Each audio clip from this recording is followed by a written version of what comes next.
टीका केली ते म्हणतात की कर्जमुक्ती ही थाप आहे, निवडणुकीच्या आधी थाप मारली असं ते म्हणतात.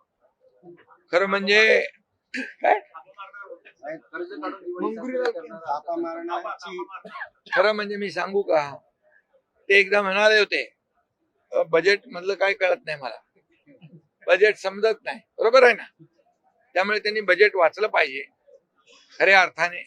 आणि या बजेटचं काय जो जे गांभीर्य आहे त्याचं महत्व लक्षात घेतलं पाहिजे. खरं म्हणजे आरोप करणाऱ्याला जे काम करत नाही त्यांना आरोप करणं, विरोधकांना आरोप करण्याशिवाय दुसरं काही शिल्लक राहिलेलं नाही. त्यामुळे 3.5 वर्ष ते आरोपच करतायत आणि आरोपच करतायत. आम्ही आरोपाला कामातून उत्तर देतोय. त्यामुळे आजचा जो अर्थसंकल्प आहे हा अर्थसंकल्प गोरगरीब जनतेसाठी आहे. आम्ही म्हणतो सर्वसामान्यांचं सरकार आहे आणि म्हणून या सर्वसामान्यांसाठी हा अर्थसंकल्प आहे. आणि म्हणून त्यांना आरोप करू द्या.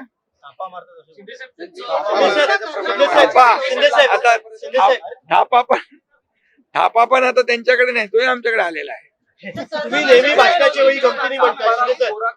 बाळासाहेबांच्या बरोबर असलेला थापा मी सांगतोय, बाळासाहेबांची सेवा करत असलेला थापा. तुम्ही नेहमी भाषणामध्ये गमतीने म्हणता, शिंदे साहेब तुम्ही भाषणात नेहमी गमतीने म्हणता की डॉक्टर एकनाथ शिंदेनी बरोबर ऑपरेशन केलं, निसर्ग उपचार केंद्र दरेला दिलंय, तिकडे पण डॉक्टर एकनाथ शिंदे उपचार करणार. अरे बाबा, मी वेगवेगळे ऑपरेशन करतो. तिथं वेलनेस सेंटर आहे, नॅचरोपॅथी आहे. तिथे काय, तिथे ऑपरेशन करायला मीच जाणार नाही आहे, माझं काम दुसरीकडे आहे. तिथे अरे बाबा, खरा डॉक्टर श्रीकांत शिंदे आहे, समजलं की नाही.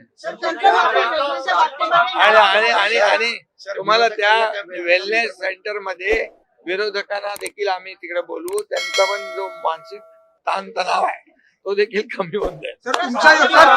तुमच्या योजनेवरती विरोधकांनी टीका केलेली आहे की निवडणुकीच्या आधी 2100 रुपये करणार होते, मात्र आता फक्त तरतूद केलेली आहे मुख्यमंत्री माझी लाडकी बहीण योजनेसाठी, मात्र 2100 रुपये केले. अरे आम्ही सांगतो ना, आम्ही म्हणायचो कर्जमाफी आम्ही करणार, कर्जमाफी या ठिकाणी करून आम्ही दाखवली, बोलतो ते आम्ही करतो.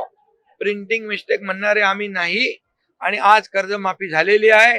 त्याचबरोबर तुम्ही आज 2100 रुपयाचं जे लोक म्हणतात, जे लोक कोर्टात गेले ही योजना बंद पाडण्यासाठी, त्यांना तर अधिकारच नाही बोलण्याचा. पण आम्ही जे 2100 रुपये लाडक्या बहिणींचं बोललेलो आहोत ते 2100 रुपये पण योग्य वेळी आम्ही देणार.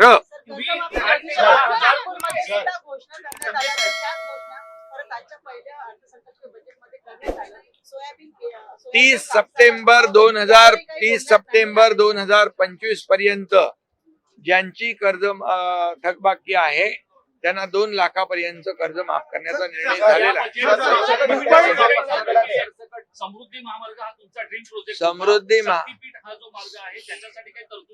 समृद्धी महामार्गाचं काम झालेलं आहे.